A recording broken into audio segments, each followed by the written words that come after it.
श्री कृष्ण कन्हैया लाल की जय। आनन्दकन्दं प्रभुदेवचन्द्रं व्रजेशरूपेण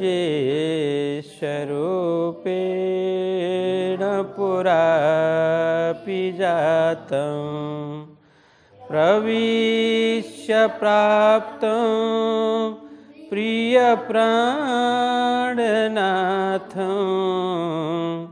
परेशपूर्णां सततं नमामि। ब्रह्मप्रिया जागरणाय जाता सर्वस्वपाता भवसिन्धुत्राता विज्ञानदाता निजधर्मधाता दीनैकबन्धो शरणं प्रपद्ये दीनैकबन्धो शरणं प्रपद्ये। श्री कृष्ण कन्हैया लाल की, श्री सद्गुरु महाराज की, श्री प्राणनाथ प्यारे की, श्री पाँच नवतनपुरी धाम की, जगद्गुरु आचार्य श्री 108 कृष्णमणि जी महाराज की, समस्त सुंदर साथ की। धर्म प्राण सुंदर साथ जी, लालदास वितक का 20वां प्रकरण, इसमें कितनी चौपाई? 25वीं चौपाई तक की चर्चा कल हुई है। आज 26 से आगे बढ़ते हैं। दिव्य बंदर का प्रसंग चल रहा है। दिव्य बंदर सद्गुरु जी के शिष्य जयराम भाई कंसारा का निवास है। तो सद्गुरु जी के शिष्य होकर के भी वे पूर्ण रूप से कहें कि अज्ञान के अवस्था में ही, माया में ही डूबे रहे थे। इसीलिए उन्हें जागृत करने के लिए अनेक ऐसे प्रसंग महामती श्री प्राणनाथ जी महाराज सुना रहे हैं, ताकि उनके अंदर जो माया का विष चढ़ा हुआ है, विष निकल जाए, निर्विष बने उनका जीवन। इसके लिए काफ़ी प्रयत्न कर रहे हैं। तो यहाँ पर जब प्राणनाथ जी महाराज ने खूब समझाया कि माया मोह के जीव और ब्रह्म सृष्टि में क्या अंतर होना चाहिए, तो आप इस तरह से, जैसे माया मोह के जीव संसार में कार्य करते हैं, उन्हें शरीर के अतिरिक्त अन्य कुछ भी ज्ञान नहीं होता।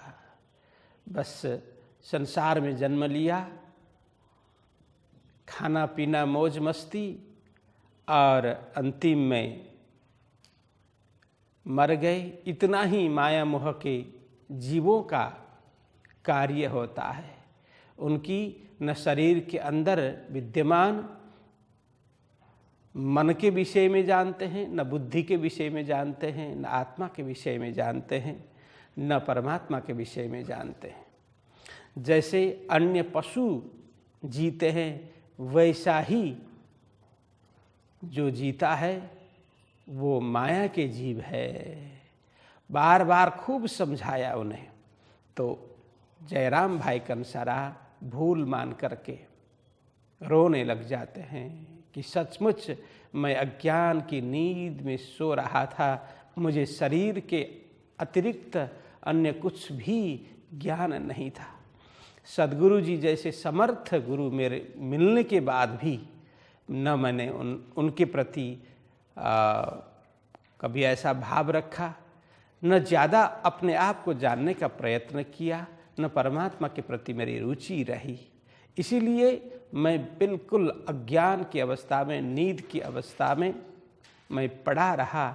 अब आप बताइए मैं क्या करूं? सचमुच मुझे थोड़ा भी ज्ञान होता, थोड़ी सी भी सुगंध होती परम धाम की, थोड़ी खुशबू होती, तो मैं इस प्रकार से माया का कार्य करते हुए माया में पूर्ण रूप से डूबा न होता।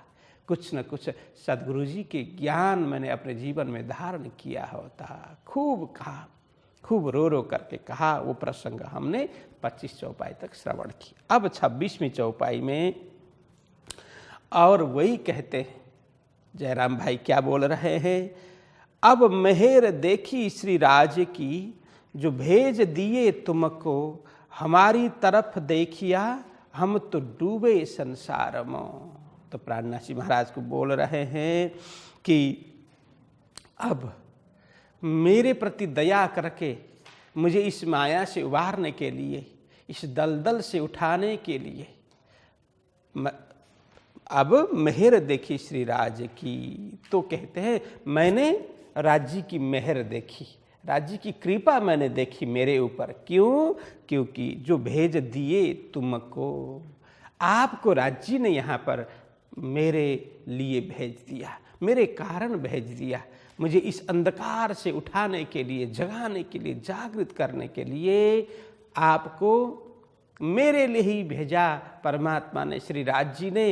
तो इसलिए मैं समझता हूँ मेरे ऊपर बहुत बड़ी कृपा हो गई, बहुत बड़ी अनुकंपा हो गई परमात्मा की, ऐसा वो बोल रहे हैं। और कहते हैं हमारी तरफ देखिया, हम तो डूबे संसार में। इसीलिए राज्य ने सोचा ये तो मेरी ही अंगना है, ऐसा सोच करके मेरे ऊपर दया करके, कृपा करके, मेहर करके मेरी ओर राज्य ने देखा, नज़र की, उनकी नज़र मेरे प्रति पड़ी, इसीलिए आपको भेजा। मेरे जैसे संसार में डूबा हुआ, हम तो डूबे संसार में, पूर्ण रूप से संसार को ही अपने संसार सागर में डुबाए हुए मेरे जैसे व्यक्ति के ऊपर राज्य ने कृपा करके आपको एक माध्यम बना करके यहाँ पर भेजा। मेरे ऊपर बहुत बड़ी कृपा है राज्य की, ऐसा मैं समझता हूँ करके जयराम भाई कहने लगे। इन भांत की चर्चा भई, सब मिला घर का साथ, सब आए चरणों लगे, जो धनिये पकड़े हाथ। इस प्रकार से जब प्राणनाथ जी महाराज ने उनको खूब प्रबोध किया, खूब उपदेश दिया, फिर वे भी समझ गए। मैंने कल भी बात की थी, देखिए उपदेश कब अच्छा लगता है, ज्ञान कब अच्छा लगता है कि हाँ हमें अपने जीवन को संवारना है, ऐसा कोई सोचता है तो उपदेश अच्छा लगता है, ठीक है।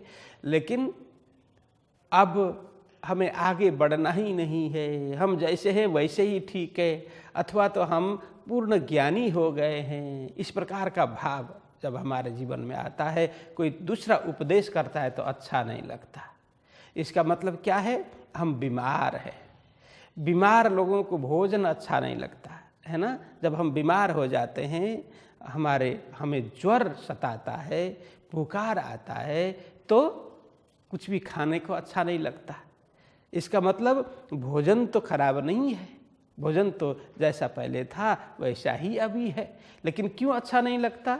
इसीलिए कि हमें बीमारी है, हमारे अंदर बीमारी है, बीमारी हमें सता रही है, इसलिए स्वाद चली जाती है। तो इसी तरह से हमारे जीवन में बीमारी तो अलग अलग प्रकार की होती है, केवल शारीरिक बीमारी नहीं, मानसिक बीमारी होती है, बौद्धिक बीमारी होती है, अलग अलग प्रकार की बीमारी होती है। तो बीमारी में दवाई अच्छी नहीं लगती, बीमारी में भोजन अच्छा नहीं लगता, वैसे इसी तरह से अज्ञानी को उपदेश अच्छा नहीं लगता। तो लेकिन जो ज्ञान जिसको प्राप्त करना है, नहीं मेरे अंदर अज्ञान है तो मुझे ज्ञानी बनना है, मेरे जीवन को प्रकाशित करना है। संत गुरुजनों के पास में बैठ कर के, ज्ञानियों के पास में बैठ कर के अनुभव जिसके पास है उनके पास बैठ कर के अनुभव लेना है, तो उन लोगों को उपदेश अच्छा लगता है, ज्ञान अच्छा लगता है। तो यहाँ पर अब बहुत कुछ सुनाया प्राणनाथ जी महाराज ने, तो जयराम भाई कंसारा को अच्छा लगा, क्योंकि उनको समझ आ गई, हाँ बिल्कुल मैं तो गलत कर रहा था, मैंने जीवन को ऐसे ही व्यतीत करने के लिए काफ़ी कुछ किया, माया में पड़ा रहा, लेकिन अब मेरे घर में सद्गुरु जी के ही दूसरे रूप प्राणनाथ जी महाराज पधारे हैं, तो अब मेरा जीवन संवर जाना चाहिए। इसलिए यहाँ कहते हैं बहुत इस प्रकार की जब चर्चा हुई प्राणनाथ जी और प्राणनाथ जी ने समझाने के बाद उन्होंने स्वीकार कर लिया, एक्सेप्ट कर लिया कि हाँ मेरी भूल है, अब मुझे परम का मार्ग बताइए। खूब चर्चा हो गई, इन भांत की चर्चा भई, सब मिला घर का साथ। इतने में फिर उनके घर के साथ सदस्य वगैरह पारिवारिक सदस्य होते हैं ना, सब आकर के प्रणाम करते हैं, मिलते हैं। सब आए चरणों लगे, जो धनिये पकड़े हाथ। तो यहाँ पर धनिये पकड़े हाथ मतलब क्या कहा कि परमात्मा जिनके प्रति कृपा करते हैं, उनके घर में, उनके जीवन में ऐसे महापुरुष भेज देते हैं। एक एक माध्यम बना करके संत गुरुजन को भेज देते हैं, महापुरुष को भेज देते हैं, ज्ञानियों को भेज देते हैं, महान आत्मा के साथ मिलाप कर देते हैं, ताकि उनका भी जीवन संवर जाए। जो उनके पास जो प्रकाश है वो प्रकाश दूसरे को भी मिल जाए, उनके पास जो प्रेम है और दूसरे को भी मिल जाए। जिनके जीवन उद्धार करना चाहते हैं परमात्मा, इस प्रकार से संत गुरुजन को भेज देते हैं। यहाँ पर साक्षात धामधनी ने जयराम भाई कंसारा एवं उनके परिवार को उद्धार करने के लिए ही प्राणनाथ जी को वहाँ पर भेज दिया। सारे आकर के प्रणाम करते हैं। जो धनिये पकड़े हाथ, यहाँ कहने का मतलब परमात्मा ने हाथ पकड़ करके प्राणनाथ जी के चरणों में भेजा सुंदर साथ को। आदर रसोई का किया, नहवाए श्री मिहिराज, बैठाए रसोई मिने, आरो गाए श्रीराज। यहाँ कहते हैं अब आदर रसोई का किया। आदर मतलब सम्मान, है ना। आदर रसोई का किया, रसोई के लिए, भोजन के लिए। अब इतनी देर तो बातचीत हो रही है, तब जाकर के जयराम भाई कंसारा अब प्राणनाथ जी महाराज को बोलते हैं कि अब भोजन का भी समय हो चुका है, तो आप तैयार हो तो भोजन हम करेंगे। आप कहीं से, प्राणनाथ जी महाराज एक अकेले भी नहीं थे, दूसरे भी लोग साथ में थे, तो कहते हैं अब भोजन भी तैयार है, तो अब भोजन करें। इस प्रकार से ससम्मान आदर पूर्वक उन्हें रिक्वेस्ट करते हैं। तो यह नहवाए श्री मिहिराज। तो अब अभी तक तो बातचीत हो रही थी, अब गए तो भोजन की बात सुन करके अब वहाँ पर स्नान आदि की व्यवस्था कर देते हैं। नहवाए मतलब स्नान कराते हैं श्री मिहिराज। तो वहाँ पर पानी वगैरह सब तैयार करके तो प्राणनाथ जी महाराज को स्नान कराया जाता है। फिर उसके बाद में बैठाए रसोई में नहीं, फिर स्नान आदि करने के बाद बैठाए रसोई में नहीं, फिर भोजनालय में। रसोई में नहीं मतलब भोजनालय, भोजन घर में, रसोई घर में बैठा करके आरो गाए श्रीराज, पीछे जिमाया प्राणनाथ जी महाराज को एवं उनके साथ में जो भी सुंदर साथ बाईजूराज महारानी एवं अन्य सुंदर साथ भी साथ में थे, तो उन सबको जिमाया, वहाँ भोजन कराया। प्रसाद सबों ने ले के करी पौड़ने की अरज, हम ना आए पौड़ने हमारी तो और गरज। यहाँ कहते हैं प्रसाद सबों ने लिया, तो प्राणनाथ जी महाराज ने भोजन किया। उसके बाद में सब ने प्रसाद स्वरूप सभी घर परिवार जयराम भाई से लेकर के और सारे सुंदर साथ उनके परिवार सब ने भोजन कर लिया, प्रसाद ले लिया। करी पौड़ने की अरज, भोजनोपरांत अब प्राणनाथ जी महाराज को पौड़ने की अरज करते, मतलब सोने के लिए। रात्रि विश्राम के लिए, सोने के लिए प्रार्थना करते हैं कि सेज्या तैयार है, आप थक कर के भी आए होंगे तो आप विश्राम करें। ऐसा करके अर्जी लगाते, प्रार्थना करते हैं। तो वहाँ पर प्राणनाथ जी महाराज क्या कहते हैं, हम ना आए पौढ़ने, हमारी तो और गरज जा। तो कहते हैं जयराम भाई, मैं यहाँ आराम फरमाने के लिए नहीं आया हूँ, मैं यहाँ सोने के लिए मेरा आया नहीं हूँ, मेरा उद्देश्य सोना नहीं है। क्या करना है? तो कहते हमारी तो और गरज, गरज मतलब उद्देश्य, मेरा तो उद्देश्य और है, मेरा लक्ष्य ही और है, मैं यहाँ सोने के लिए नहीं आया हूँ। तो इस तरह से बोलते हैं। तो क्यों आए हैं? तो तुम्हें माया से काढ़ने हम आए इन काज, तुम छोड़ो मुर्दार को याद करो श्री राज। फिर अब भोजन से पहले भी काफ़ी चर्चा हो गई, घंटों चर्चा हो गई, अब भोजन पूरा हो गया। फिर रात्रि समय में उन्होंने जब सोने के लिए अर्जी की तो प्राणनाथ जी महाराज बोलते हैं बैठो सभी, अभी सोने के लिए मैं आया नहीं हूँ, अभी सोऊंगा नहीं, तुम लोगों को बहुत कुछ सुनाना है। करके फिर सुनाने शुरू करते हैं तुम्हें माया से काढ़ने। हे जयराम भाई, मेरा आने का उद्देश्य यही है कि आप कौन हो? ब्रह्म मुनि। किनके शिष्य? सद्गुरु जी के शिष्य। और सद्गुरु जी जैसे समर्थ महापुरुष के शिष्य को भी समर्थ बनना चाहिए, है ना। तो हम अपने गुरु के प्रति गौरव तो हमें करना चाहिए, मेरे गुरु ये है, गौरव होना चाहिए। लेकिन इतने कहने से ही गौरव नहीं होता।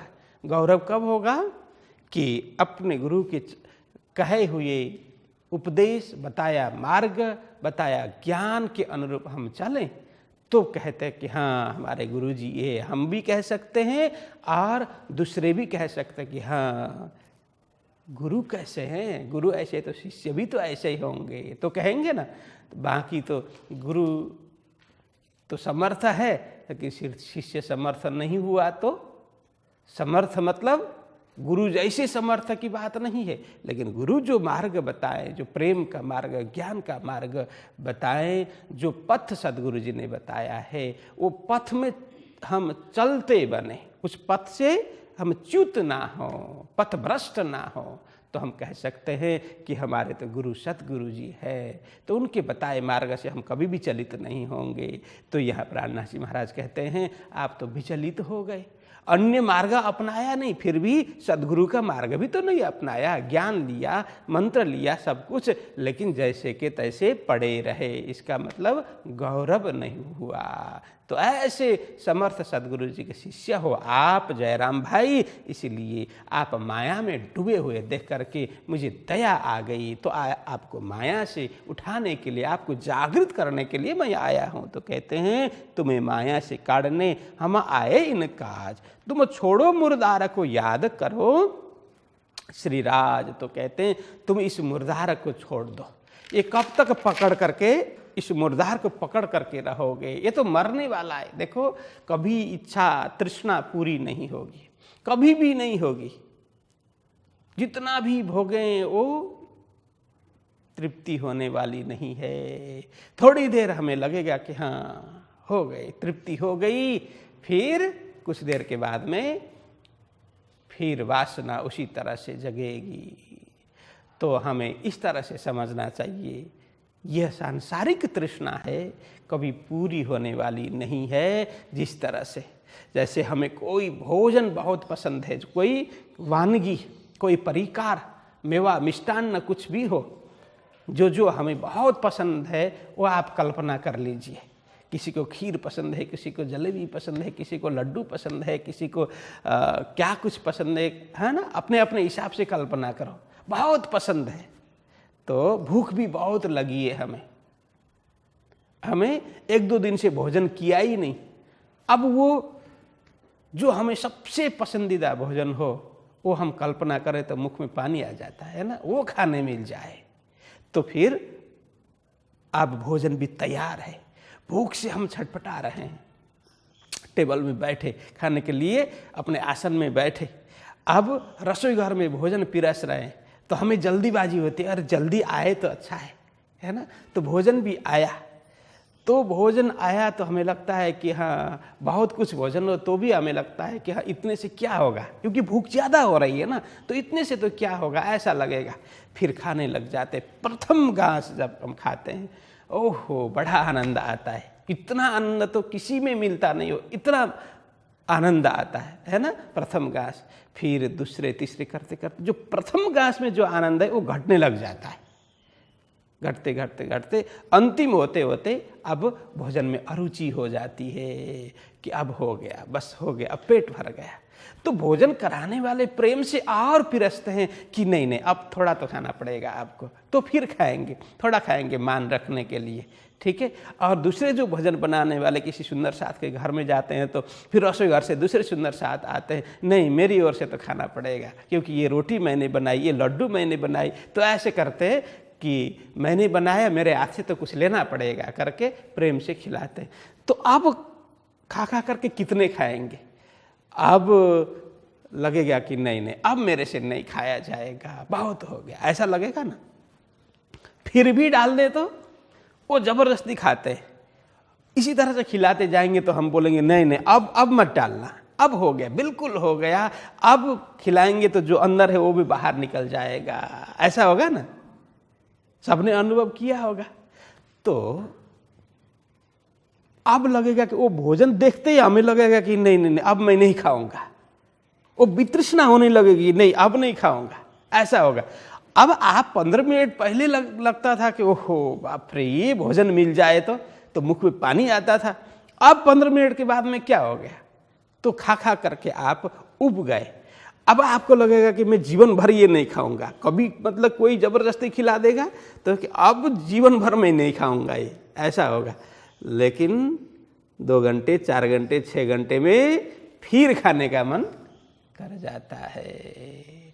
संसार के हरेक भोग ऐसे ही है, इसीलिए कभी भोग से तृप्ति नहीं होगी। तो कहते हैं ना शरीर गल जाता है, ढीला पड़ जाता है, वृद्ध हो जाता है। अंगम गलितम पलितम मुंडम दसन विहीनम जातम तुंडम।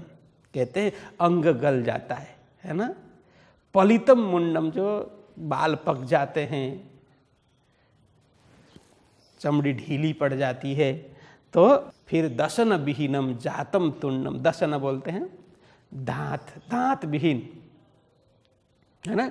दांत विहीन जो मुख हो जाता है ना, फिर हिलने लग जाता है।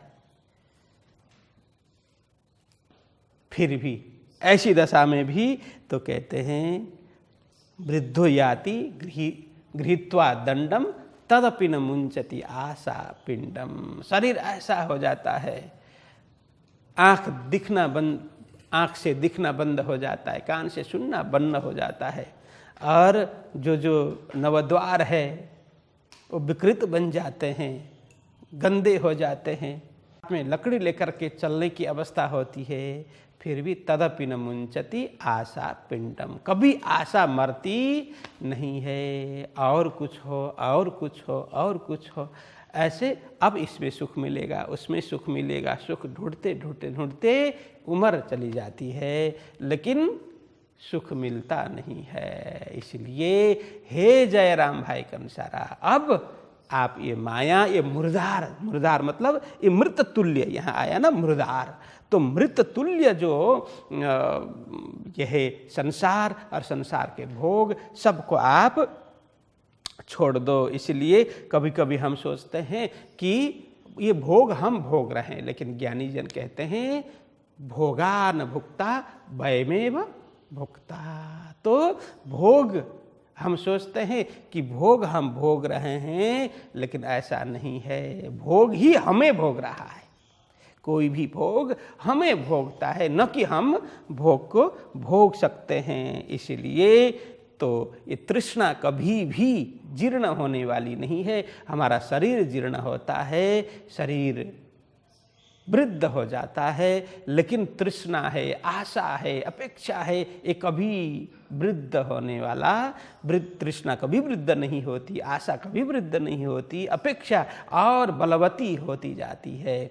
इसलिए कहते हैं, हे जयराम भाई, आप भी इस मुर्दार को आप छोड़ करके आगे बढ़ो। तो कहते हैं, तुम छोड़ो मुर्दार को, याद करो श्रीराज को, धामधनी को, पूर्ण ब्रह्म परमात्मा को याद करो, स्मरण करो, चिंतन करो, ऐसा कहते हैं। फिर बैठे चर्चा करने ब्रज का जो वर्णन, देखो पगले अपने क्यों कर भरे शय्यन। तो प्राणनाथ जी महाराज अब चर्चा शुरू करते हैं व्यवस्थित। अभी तक तो टकोर किया, और प्राणनाथ जी महाराज अब व्यवस्थित चर्चा शुरू करते हैं। कौन सी चर्चा? कहते हैं ब्रज का जो वर्णन। जैसे सदगुरु जी ब्रज का वर्णन करके सुनाते थे, रास का वर्णन करके सुनाते थे, वही स्मरण दिलाते हैं प्राणनाथ जी महाराज। देखो पगले अपने क्यों कर भरे शय्यन। देखो यहाँ पगला मतलब वो कदम, यहाँ पगला या पगले का अर्थ है कदम। जैसे रास में आया ना, एणे पगले आपण चालिए सुंदर साथ, काई पगला एरे प्रमाण, पहले फेरे आपण जे मनुष्यरिया, तमे जान थाओ ते चित्त आण।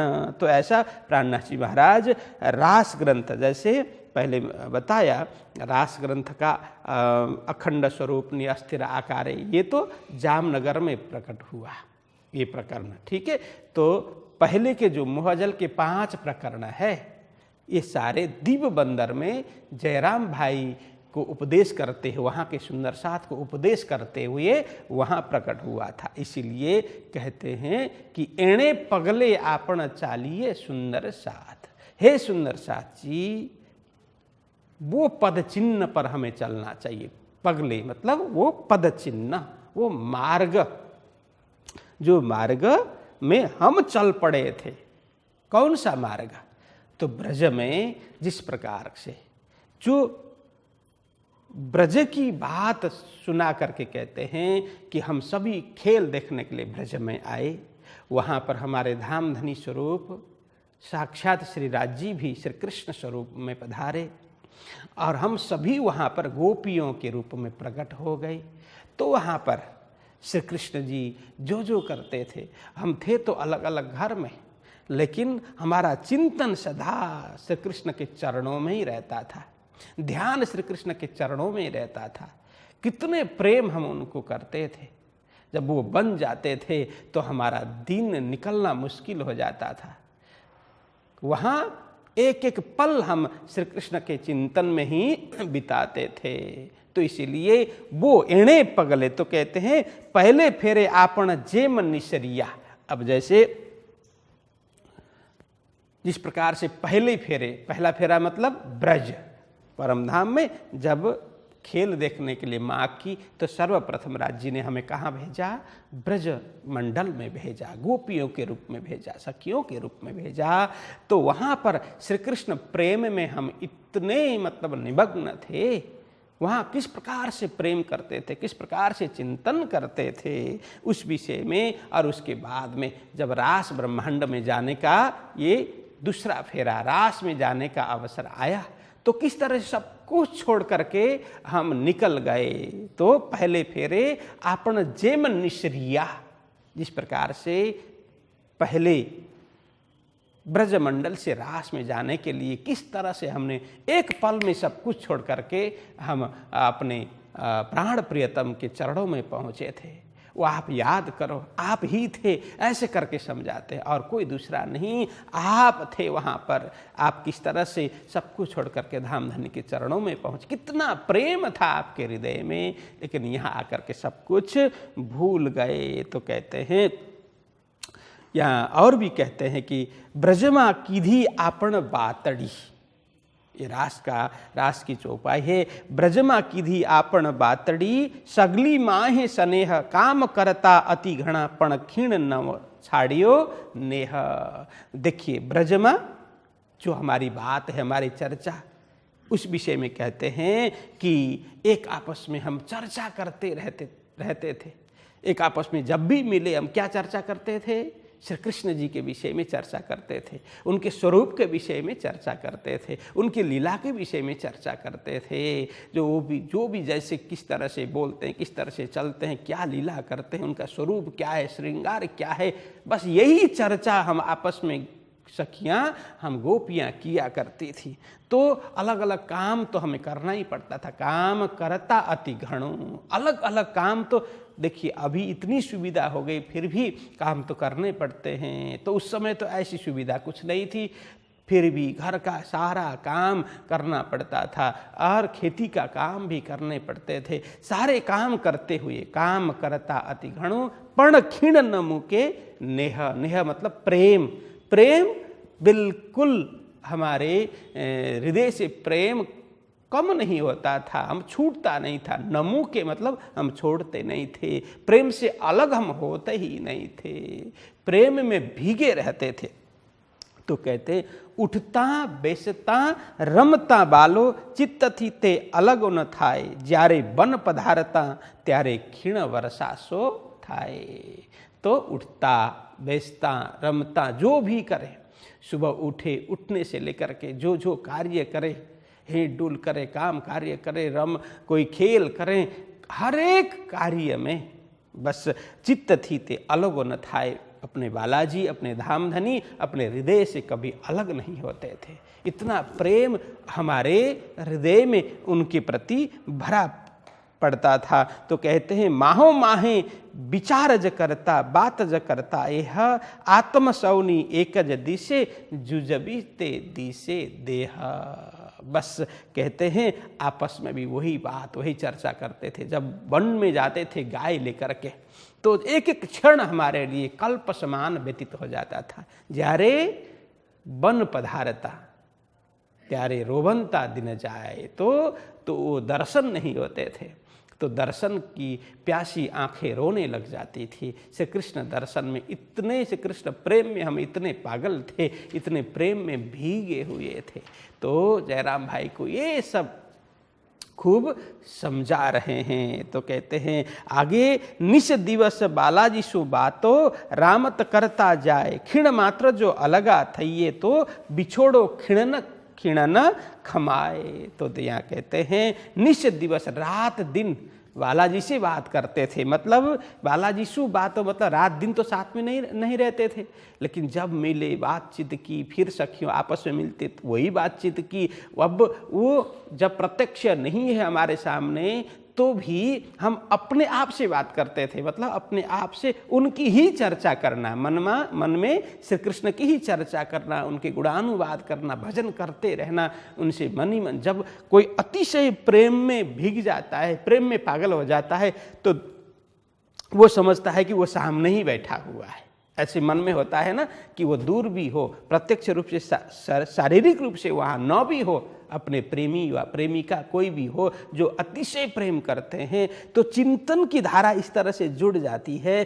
तो वो आंख बंद करे या आंख खोले तो सामने उसको दिखाई देता है, आंख बंद करें तो अंदर दिखाई देता है, तो लगता है कि हम साथ में ही हैं। तो आपस में बात करते रहते। कभी कभी अकेले बात करते हुए लोगों को देखा होगा आपने, तो ऐसा ही होता है। अतिशय चिंतन में जब डूब जाते हैं, उनका ही रूप, उनका ही स्वरूप, उनके हर कुछ, सब कुछ वहाँ पर वो प्रत्यक्ष होने लग जाता है। इसीलिए कहते हैं कि प्रत्यक्ष रूप से जब मिलते तो फिर उनकी बोली नहीं निकलती, क्योंकि उनका स्वरूप जो सामने होता, स्वरूप निहार निहार करके कंठ अवरुद्ध हो जाता था। जब वो जाते फिर वो देखने के लिए तरस जाती थी, और रो रो करके आंख जब बंद कर जाती थी तो अंदर ही स्वरूप मिल जाता था, स्वरूप के दर्शन होता, तो फिर वही उसी स्वरूप से बात करने लग जाती थी। इस प्रकार से गोपियों का वहाँ भाव था। गोपी जब दूध दोहने लग जाती तो उसी समय गोपियों को लगता है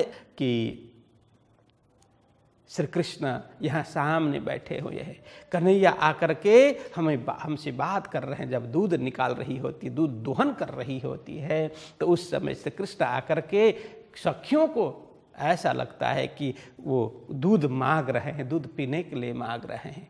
तो गोपी श्री कृष्ण के मुख में जैसे गाय के थन से धार ही श्री कृष्ण जी के मुख में डाल देती है। तो बहुत समय के बाद में किसी कारण से, घर परिवार के कारण अथवा कोई बोले, कोई बुलाए, तो समझ में आता है कि नहीं, यह तो कृष्ण तो नहीं है, हमारे मात्र कल्पना ही है। कल्पना के कृष्ण यहाँ पर उपस्थित हुए थे, हम तो कल्पना में डूबे हुए थे। ये भाव था, ये इस तरह से सखियों की बात, सखियों की लीला वहाँ पर इस तरह से होती थी। तो यहाँ वही कह रहे हैं कि देखो पगले अपने क्यों कर भरे सैयन। तो पगले मतलब यही जो ब्रज की एक एक बात है, एक एक हम जो कार्य करते थे, हमारा चाल चलन कैसा था, हमारी रहनी करनी ब्रज में कैसी थी, बस उसी अनुरूप उसको ध्यान दो। ब्रज में हमारा चाल चलन रहनी करनी किस प्रकार की थी, उसी पद चिन्ह पर हमें चलना चाहिए। ये कहने का मतलब देखो पगले अपने क्यों कर भरे सैयन, कैसा प्रेम तुमसे ब्रज में करते श्रीराज, कौन भांत तुम चलते करते माया का काज। किस प्रकार से तुमसे प्रेम करते थे श्रीराज जी, और हम किस तरह से राज जी से प्रेम करते थे। कौन भांत तुम चलते, किस तरह से, किस प्रकार का चाल चलन तुम्हारा था, करते माया का काज। माया का काम तो करते ही थे। माया का काम मतलब सांसारिक काम, अपने आजीविका के लिए काम करना, वो सब माया के काम है, वो तो करना ही पड़ता था।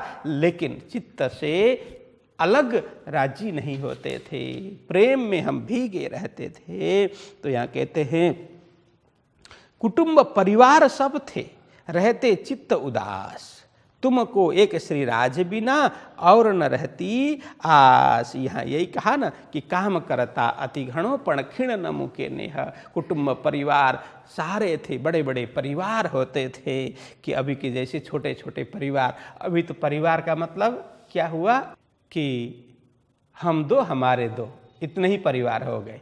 अभी तो हम दो हमारे दो ऐसा भी नहीं होता, हम दो हमारा एक हो गया। ठीक है, इतने को परिवार मानते हैं। न दादा दादी को परिवार मानते हैं, न काका काकी को परिवार मानते हैं, किसी को परिवार नहीं मानते हैं। बस पति पत्नी और उसका जो बच्चा है, एक या दो जितना हो उतना ही परिवार सीमित हो गया। पहले ऐसा नहीं होता था। पहले तो जो 8-10 जितने भाई होते थे, देखिए पहले एक ही जोड़ी से कम 10, 12, 15 बच्चे होते थे। वो सारे इकट्ठे रहते थे और दादा दादी भी साथ में रहते थे। एक घर में कम से कम 20, 25, 30 सदस्य तो होते ही थे। ये तो अभी की बात है, 20, 25, 30 वर्ष पहले भी ये होता था। लेकिन अभी धीरे धीरे सब अलग अलग होकर के अब तो पति पत्नी और एक बच्चा, उतने कोई परिवार मानने लगे। तो यहाँ बोलते हैं कुटुंब परिवार सब थे कुटुंब परिवार। तो उसमें कोई घर में कितने जनों को घर में भोजन इत्यादि सर सफाई सबके लिए नियुक्त किया जाता था। कितने जने खेती बाड़ी में काम करने के लिए जाने वाले होते थे, कितने जने गाय को चराने के लिए जाने वाले होते थे। अलग अलग कोई पानी भरने के लिए, अभी के जैसे घर घर में पानी तो था नहीं, पानी भरने के लिए यमुना जी में जाना पड़ता था, कुआं में जाना पड़ता था। तो खूब इतने गाय हैं, इतने लोग हैं, तो पानी भी कितना चाहिए, वो सारा पानी लाना और घर की व्यवस्था करना और लकड़ी चुन चुन करके लाना, लकड़ी से भोजन बनाना। अब अभी की जैसे मील ऐसी व्यवस्था नहीं थी, तो धान कूट कूट करके चावल निकालना, अन्य अनाज इसी तरह से तैयार करना, कितनी मेहनत होती थी। तो इतने बड़े परिवार, इतनी बड़ी संख्या में, और गोधन इतने, पहले तो विशेष करके गोधन जो गाय जिसके पास सबसे ज़्यादा है वही धनी माना जाता था। ठीक है, तो गाय कहते हैं कि हजारों की संख्या में होती थी, लाखों की संख्या में होती थी गाय। एक दो गाय की बात ही नहीं है, कुछ नहीं है, फिर भी लगभग 100-150 गाय तो होती ही थी। तो सबके लिए व्यवस्था करना, इतना काम करना पड़ता था। फिर भी फिर भी काम करता अति घणु पण क्षीण न मुके नेह। शरीर से काम हो रहा है लेकिन मन से माधव का चिंतन भी चल रहा है। यही कहते हैं कुटुंब परिवार सब थे, रहते चित्त उदास, तुमको एक श्रीराज बिना और न रहती आस। इतना काम करते हुए, कर्म करते हुए भी कहते तुमको एक श्रीराज बिना, आपको है जयराम भाई, आपको श्री राज जी के सिवाय, श्री कृष्ण जी के सिवाय अन्य किसी में आपका ध्यान नहीं होता था, चिंतन नहीं होता था। कैसे? जैसे एक महिला फुटपाथ में बैठ कर के कुछ आजीविका के लिए व्यवसाय करती है। क्या करती है कि लकड़ी जला रही है, लकड़ी के ऊपर वो मिट्टी का वासन रखते हैं, उसको क्या बोलते हैं, हड़ी, नेपाली में हड़ी बोलते हैं। अब उसको हिंदी में क्या बोलते हैं, एक मिट्टी में जो मकाई वगैरह है, और कढ़ाई भी बोल सकते हैं उसको, मूंगफली वगैरह है, चना वगैरह, वो सेकने के लिए नीचे आग जला रही है, ऊपर कढ़ाई रखी हुई है, तो उसमें मूंगफली वगैरह सेक रही है, अपने गोद में अपने बच्चे को सुला रही है। और ग्राहक आते हैं, पूछते हैं कि मूंगफली का क्या भाव है, कितने में दे रहे हैं, वो उसको जवाब भी देती है। और दूसरा आता है, हाँ मुझे मूंगफली दे दो इतना, तो पाव भर अथवा तो किलो भर अथवा आधा किलो वो मूंगफली दे भी देती है, उससे पैसे भी लेती है, पैसे का लेन देन भी करती है, सब कुछ कर रही है। वहाँ मूंगफली जले नहीं इसका भी ध्यान दे रही है, आग धीमी रखना है, आग की आँच कितनी रखनी वो भी ध्यान दे रही है, जले ना उसका भी ध्यान रख रही है, उसको चलाने का काम भी कर रही है, आने जाने वालों ग्राहक को जवाब भी दे रही है, बेच भी रही है, पैसे भी ले रही है, लेकिन गोद में जो बच्चा है उसको दुग्धपान भी करा रही है। तो ये सारा काम करते करते करते भी उसका सबसे ज़्यादा प्रेम किसके साथ होता है? बच्चे के साथ होता है ना। अपने गोद में सोया हुआ बच्चा, बालक है, उसको दूध पिला रही है, बस उसमें ध्यान सबसे ज़्यादा होता है। लेकिन कहीं भी चूकती नहीं है, सब काम कर रही है, लेकिन सबसे ज़्यादा प्रेम किसके प्रति है? अपने बेटे के प्रति है। तो यहाँ कहते हैं इसी तरह से सारा काम करते हुए भी हमारा ध्यान अपने प्राण प्रियतम श्री कृष्ण जी के चरणों में लगा रहता था। सब काम छोड़ करके ऐसा नहीं, सब काम करते हुए, कर्म करते हुए भी श्री कृष्ण चरण में हमारा प्रेम था। इस तरह से कहते हैं। और कोई भी आस, अपेक्षा, आशा यहाँ और रहती, आस, आशा, अभिलाषा और कुछ भी नहीं थी, चाहत कुछ भी नहीं थी, बस कृष्ण को उनका प्रेम मिले, उनके चरणों में अनुराग हो, यही हमारी अपेक्षा थी। तो कहते हैं बैठे थे घर आपने चित्त श्री राज के चरण, हिड़े फिरे टहल में रहे प्रेमई में मगन। तो कहते हैं बैठे थे घर आपने, जो माया के इस संसार के घर में हम रहते थे, एक ही घर में नहीं रहते थे, अपने अपने घरों में अपने अपने कुटुंब परिवारों के साथ में रहते थे, परंतु चित्त श्री राज के चरण, हमारा चित्त है, हमारा मन है, हमेशा श्री राज जी के चरणों में लगा रहता था। हिड़े फिरे टहल में रहे प्रेमे में मगन। यहाँ हिड़े नहीं, हरे फरे होना चाहिए, हिरे फिरे होना चाहिए। तो हिरे फिरे टहल में रहे प्रेमे में मगन। बस जो भी, चाहे हम चल रहे हों, चाहे घूम रहे हों, चाहे कार्य कर रहे हों, टहल कर रहे हों, कुछ भी कर्म कर रहे हों, लेकिन ध्यान हमारा मात्र और मात्र परमात्मा में होता था। इसलिए वाणी में कहते हैं ना, खाते पीते उठते बैठते सोवत सुपन जागृत, दम न छोड़े माँ सुख को चाको होए हक पहचान। तो कहते हैं तो ये ब्रह्म सृष्टि की रीत है। खाते हुए, पीते हुए, सोते हुए, चलते हुए, काम करते हुए, सब एक एक क्षण, एक एक पल में, पल पल बस उनको ही याद करना, परमात्मा को नहीं भूलना, श्वास श्वास निज नाम जपो, यही सुंदर साथ का कर्तव्य है, यही सुंदर साथ का धर्म है। ऐसा ही हम करते थे। तो कहते हैं कि कोई ना लगता तुमको इन माया का नेम, रहो सदा छक्के जोश में, आठों जाम इन प्रेम। हे जयराम भाई, कोई ना लगता तुमको। देखिए इतना सारा कार्य होता था, ये सब करते हुए भी, लेकिन इन माया का नेम कभी भी, माया का प्रभाव तुम्हारे ऊपर, हमारे ऊपर नहीं पड़ा। माया का नीति नियम ये रस रंग है, कभी भी नहीं हुआ हमारे ऊपर। माया के रंग में हम कभी रंगे ही नहीं। माया में रहे, लेकिन कैसे रहे? जल कमलवत रहे। जैसे कमल का फूल है, वो कमल का फूल कहाँ होता है? पानी में होता है। उसकी जड़ें हैं नीचे कीचड़ में होता है। कीचड़ के बगैर, कादब जिसको गुजराती में कादब बोलते हैं, कीचड़ के बिना कमल खिलता ही नहीं है। पानी के बिना कमल जीता ही नहीं है। लेकिन उसके ऊपर पानी का एक बूंद भी टिकता भी नहीं है। कभी कमल पत्र है, कमल पत्र के ऊपर पानी डाल करके देखो, वो मोती की भांति ऐसे पानी लुढ़क जाएगा। पानी का एक बूंद डाल के देखो, वहाँ टिकता ही नहीं है, बिल्कुल ही नीचे गिर जाता है। न उसको भिगो सकता है पानी कभी कमल पत्र को भिगा ही नहीं सकता, क्योंकि वो नीचे तुरंत गिर जाता है, वो सूखा ही रहता है। पानी ही उसका जीवन है। पानी बगैर उसका प्राण भी नहीं है। कीचड़ चाहिए, लेकिन उसमें डूबता नहीं है, उसके भीगता नहीं है। इसीलिए कहते हैं ये संसार बगैर तो हमारा जीवन नहीं होगा। संसार चाहिए ही, माया चाहिए ही, लेकिन माया में गर्क नहीं होना है, डूबना नहीं है, माया से ऊपर ही रहना है। जैसे कमल का जो जड़ है वो कीचड़ में रहता है, उसी तरह से हमारे पैर के नीचे माया रहे। माया का प्रभाव हमारे जीवन में नहीं चढ़ना चाहिए, ये समझा रहे हैं। कभी ये नेम मतलब इन माया का नेम, ये माया का जो नीति नियम वगैरह, सांसारिक जो मर्यादा वगैरह, इसका प्रभाव कभी भी हमारे जीवन में नहीं पड़ा। रहो सदा छक्के जो समय। देखो यहाँ रहो मतलब ये आदेशात्मक नहीं है, ये वहाँ की बात कर रहे हैं कि हम सभी क्या कहते हैं, छक्के जो समय, सदा हम रहते थे। रहो मतलब रहते थे, ये अर्थ में है, हम रहते थे सदा सर्वदा।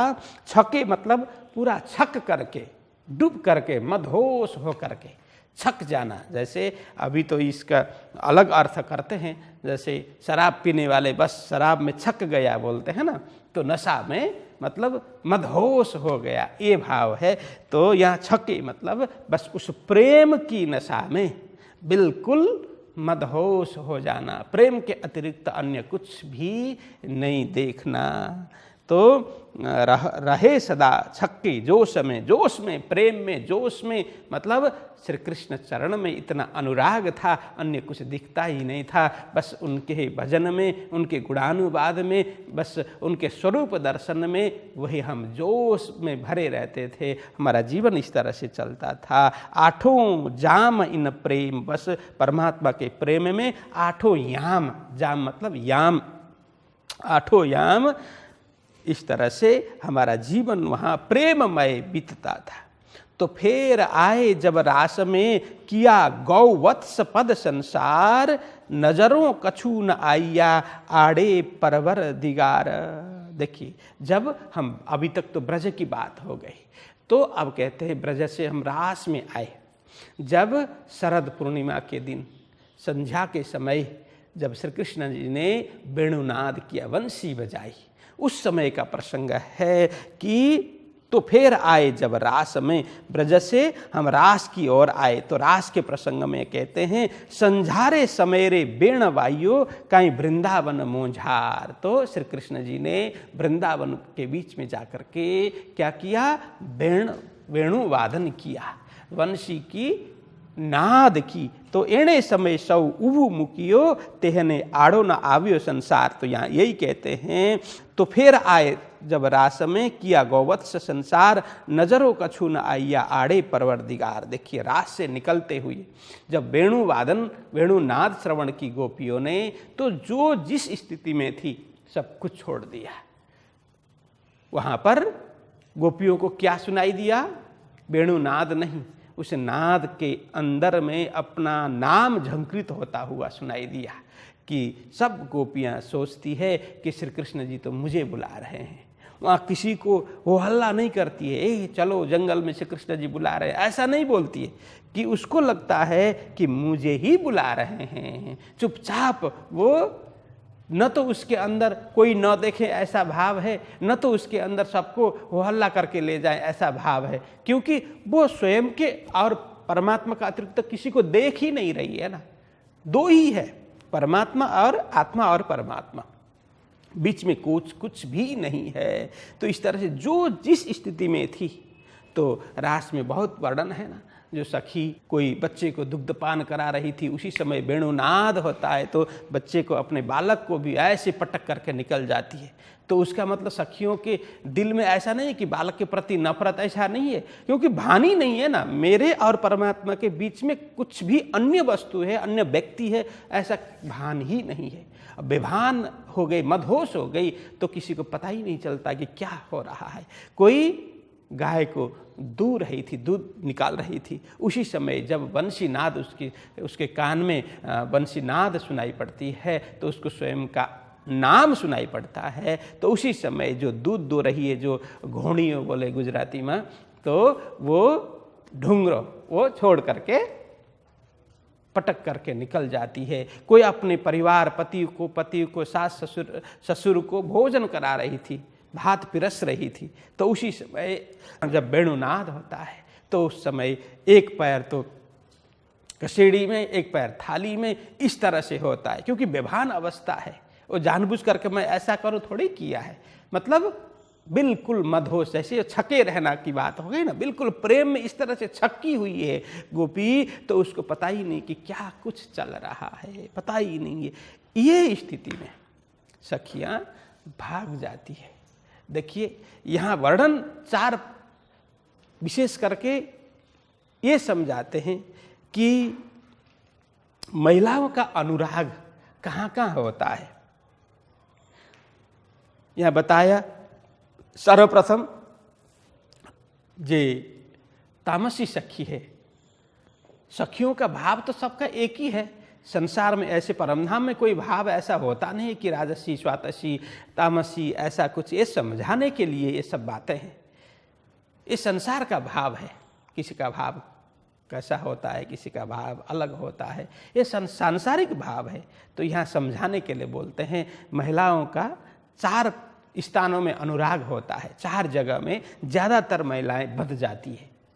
कहाँ कहाँ? एक यहाँ सबसे पहले बताया कि अपने बालों को प्रति, अपने पुत्र हो या पुत्री, अपने संतान के प्रति खूब उनका अनुराग होता है। तो सबसे पहले बताया कि अपने बेटे के लिए सब कुछ करने के लिए, अपनी संतान के लिए सब कुछ करने के लिए तैयार ऐसी माता भी जब श्री कृष्ण की वंशीनाद सुनती है, तो बेटा हो या बेटी अपने गोद में हो, उठा रही हो, दुग्धपान करा रही हो, उसको भान ही नहीं होता है, छोड़ करके निकल जाती है। तो क्या दशा है? एक ये हो गया। दूसरा, महिलाओं का ज़्यादातर कार्य कहाँ होता है? भोजन में होता है, भोजनालय में होता है।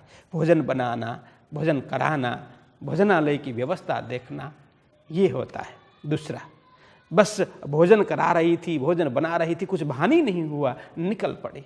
तीसरा, घर में गाय वगैरह है, गाय का रेख देख करना, दूध दोना इत्यादि सारा कार्य वो महिलाएं किया करती है, क्योंकि पुरुषों का कार्य घर से बाहर ज़्यादातर होता था, और महिला घर के आसपास गोठ में जो भी काम है वो करती थी। इसलिए ये तीसरा हो गया। तो जो दूध दो रही थी उसका भी भान नहीं हुआ, निकल पड़ती है। चौथा कहाँ होता है? श्रृंगार में होता है ना, वस्त्र आभूषण श्रृंगार इसमें होता है। तो महिला श्रृंगार अब करती है वहाँ पर। तो यहाँ विशेष करके कहा कि जो राजसी सखी है उसने सोचा कि इतने दिन के बाद में श्री कृष्ण हमें याद कर रहे हैं, बुला रहे हैं, तो उनके लिए मैं मेरे लिए नहीं, उनके लिए, हमारे प्रियतम के लिए अच्छा थोड़ा सत्संवर करके मैं जाऊं, ऐसा भाव रख करके श्रृंगार करने लग जाती है। तो वहाँ पर उल्टे सीधे श्रृंगार हो जाते हैं। ये सब प्रसंग हम रास में सुनते हैं और पढ़ते हैं। ये स्थिति हो गई, इसलिए कहा देखो, किया गौवत्स पद संसार। बिल्कुल हमने गौवत्स पद कर दिया। गौवत्स पद मतलब क्या है? गौ मतलब गाय, वत्स मतलब बछड़ा, उसका पद मतलब खुर, उसका जो पद चिन्ह है उसके समान संसार हो गया। अब विचार कीजिए, गाय का खुर कितना बड़ा होगा? इतना बड़ा होगा, है ना, गाय का खुर। अब उसके भी बछड़ा, अभी अभी जन्मा हुआ गाय का बछड़ा हो या बछड़ी, उसके तो इतने छोटे छोटे खुर होंगे, पद होंगे। अब वो उस पद जब थोड़ी गीली मिट्टी में पड़े और उसमें गड्ढा हो जाए, गड्ढा कितना बड़ा होगा? इतना ही बड़ा होगा। उसमें पानी भर जाए तो हमें उसको लांघने में क्या कोई कठिनाई होगी? नहीं होगी। हम सरलता से, सहजता से, मतलब ही नहीं होगा, चलते चलते ऐसे ही हम लांघ करके निकल जाते हैं। लेकिन जो बड़ी कुआं हो अथवा तो तालाब हो तो हम पार कर सकते हैं? नहीं कर सकते। जब यहाँ पर लाखोटा तालाब है, उसको पार करना हो तो या तो स्विमिंग आनी चाहिए या तो नौका हो, नाव के माध्यम से हम कर सकते हैं। अब स्विमिंग भी नहीं आती और नाव भी नहीं है तो हम उसमें जाएंगे तो डूब करके मर जाएंगे। लेकिन अब छोटा सा गड्ढा हो, इतना बड़ा कुआं हो तो भी हम छलांग लगा करके पार कर सकते हैं। लेकिन इतना छोटा जो गाय का बछड़ा है, वो अभी अभी जन्मा गाय का छोटा सा बछड़ा, उसके खूर के द्वारा बना हुआ जो गड्ढा है उसमें पानी भरता है तो हमें कुछ भी तकलीफ नहीं होती उसको पार करना हो तो। लेकिन उसी को पार करना हो तो छोटी सी जो कीड़ी होती है, वो लाल कलर की एकदम छोटी कीड़ी होती है, चींटी, उसको पार करना पड़े तो उसके लिए तो वो तो भवसागर हो गया ना, बड़ा सागर हो गया। छोटी सी चींटी होती है, उसको यदि उस गड्ढे को पार करना हो तो पूरा घूम करके जाना पड़ेगा। और उसको थोड़ी नॉलेज है कि घूम करके जाएंगे तो पार होंगे, उसको नॉलेज है नहीं, तो पार करने लग जाएगी तो वहाँ डूब जाएगी। तो इस तरह से मतलब गोपियों के लिए तो यह सारा भवसागर है ना। जो महान ऋषि, महर्षि, त्यागी, तपस्वी, बड़े बड़े साधक जन, ध्यानी जन, ज्ञानी जन भी इस भवसागर को तर नहीं पाए। इस महान भवसागर को गोपियों ने क्या बना दिया? इतना छोटा सा वो गाय के बछड़े के द्वारा बना हुआ गड्ढा, बस उसको पार करने के समान, बस गोवत्स पद संसार, बिना कुछ मेहनत, सरलता से, सहजता से उन्होंने पार कर दिया। नजरों कछु न आइया, उनके नज़र में ये माया, ये भवसागर, ये विशाल ये मोह सागर है, ये कुछ भी न मान प्रतिष्ठा, पद, न धन, न परिवार, न पुत्र, कुछ भी नजर नहीं आया। जैसे श्री कृष्ण ने बुलाया सब कुछ छोड़ करके चली गई। आड़े परवरदिगार, कुछ भी नहीं आया। परवरदिगार के बीच में पर्दा कुछ नहीं हुआ। परवरदिगार मतलब यह स्वयं परमात्मा के लिए कहा, परमात्मा श्री कृष्ण जी के लिए कहा, तो कुछ भी अवरोध नहीं हुआ, उसको पार करते हुए कुछ कठिनाई नहीं आई। क्यों कर जोग माया मिने बदले तुम आकार, जोग माया ने बीच में नए क्यों कराए श्रृंगार। तो और भी याद करो किस तरह से रास में जाते हुए योग माया क्यों कर योग माया मिने बदले तुम आकार। देखो ब्रज का ब्रह्मांड था, ब्रजमंडल, वो काल माया का था, और जब रास में गए तो वो योग माया का ब्रह्मांड बना। तो फिर योग माया कौन है? तो बोलते हैं केवल ब्रह्म। जैसे अक्षर ब्रह्म के चतुष्पाद विभूति है ना, उसमें से एक ब्रह्म जिसको केवल ब्रह्म बोलते हैं, केवल ब्रह्म की आह्लादिनी शक्ति ही योग माया है। तो जैसे श्री राज जी की आह्लादिनी शक्ति श्यामा है, अक्षर की आह्लादिनी शक्ति लक्ष्मी जी है, तो इसी तरह से केवल की आह्लादिनी शक्ति ही योग माया है। तो राज जी ने योग माया को आदेश दिया तुम अलग ब्रह्मांड बनाओ, इसलिए योग माया की शक्ति ने अलग ब्रह्मांड बनाए, इसीलिए उसको योग माया बोला गया। क्यों करे जोग माया मिने बदले तुम आकार, अपने शरीर, आकार मतलब कलेवर, इस देह को, इस शरीर को किस तरह से बदले, क्योंकि काल माया से योग माया में जब प्रवेश करना हो तो ये पंचभौतिक शरीर से प्रवेश नहीं कर सकते थे, वहीं योग माया का ही शरीर धारण करके श्रृंगार करके जाना होता था।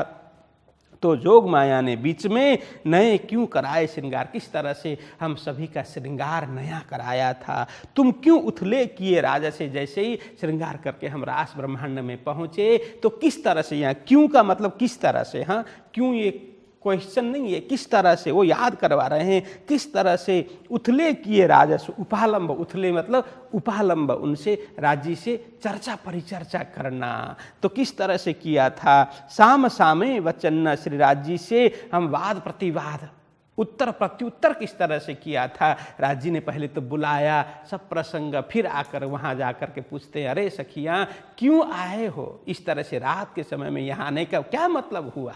तो सखियाँ खूब वहाँ पर बाद में बोलती है, बहुत सुंदर प्रसंग है, ये सब क्यों किस तरह से हमने किया था। तो क्यों कर तुमको राज ने दिखाया जो वृंदावन फिर उथला हो गया। फिर वो तो सारी परीक्षा ली थी धामधनी ने, फिर उन्होंने कहा चलो कोई बात नहीं, मैंने बुलाया, आप सभी आए, अच्छा हुआ, चलो अब वृंदावन दिखाते हैं। एक एक वृंदावन के पेड़ पौधे सब वनस्पति सब एक एक नाम के द्वारा वहाँ पर वृंदावन का परिचय करवाते हैं। और क्यों कर अतीत खेले तुम मिलके ब्रज का साथ, क्यों कर राज रमे तुम सो, क्यों खेले लेके बात। हे जयराम भाई, तो क्यों कर तीत खेले उस रास मंडल में, किस तरह से दिव्य लीला का आनंद, दिव्य लीला हमने की थी, किस तरह से खेल किया था। मिलके ब्रज का सा, सारे ब्रज से आकर के हम सभी सखियाँ ब्रज में अवतरित हुई थी, इसलिए ब्रज का साथ कहा कि ब्रज के हम सभी साथी, हम सखियाँ सब रास मंडल में जाकर के अपने धामधनी से किस तरह से हमने लीला की थी। क्यों कर राज रमे तुम सो, किस तरह से तुम्हारे साथ श्री राज जी ने रमण किया था, विलास किया था, रास किया था। क्यों खेले लेके बात, देखो तुम्हें आलिंगन करके राजी ने किस तरह से तुम्हें आनंद दिया था। बात मतलब आलिंगन करना, गले लगाकर गले मिलना। बात का मतलब किस तरह से तुम्हें राजी ने इतना आनंद दिया था, अंकमाल करके गले लगा करके आलिंगन करके क्या आनंद दिया था, किस तरह से वो याद करो। क्यों कर तुम सुख में होए गए मगन, क्यों अंतर ध्यान होए के बिरह की दई अगिन। क्यों किस तरह से वो रास रमते रमते महारास का आनंद तुमने किस तरह से लिया, कितना सुख आनंद तुमने प्राप्त किया। होए गए मगन, तुम बिल्कुल वो महारास का आनंद में इस तरह से डूब रहे थे, हम सभी इस तरह से डूब रहे थे उसी समय।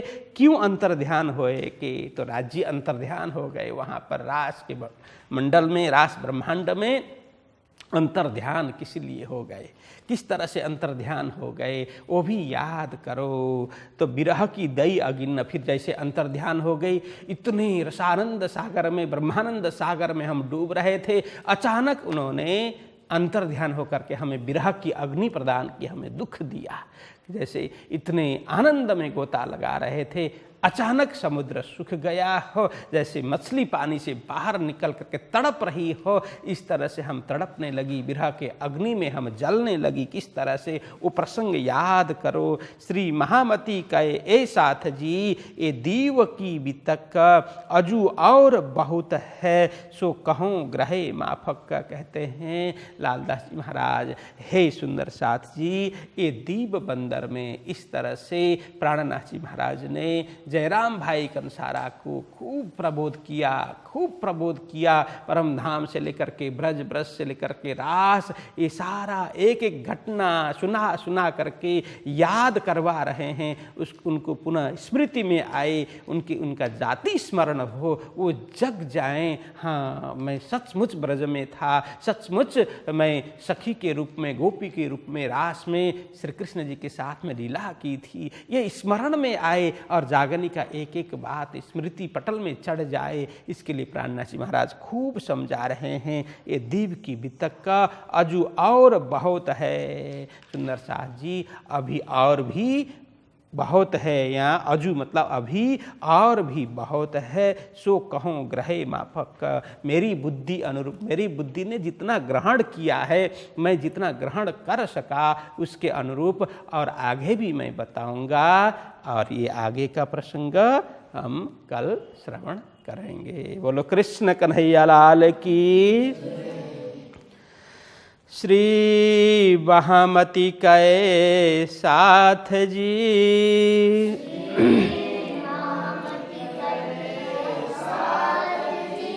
ए दीवकी विताक,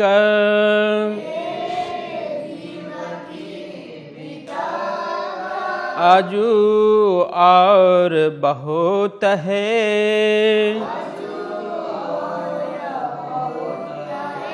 सो कहूँ ग्रहे माफक,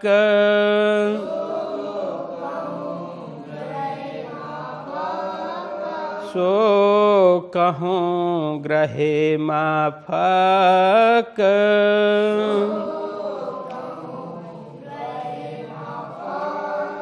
बोलिए कृष्ण कन्हैया लाल की, श्री सद्गुरु महाराज की, श्री प्राणनाथ प्यारे की। प्रणाम।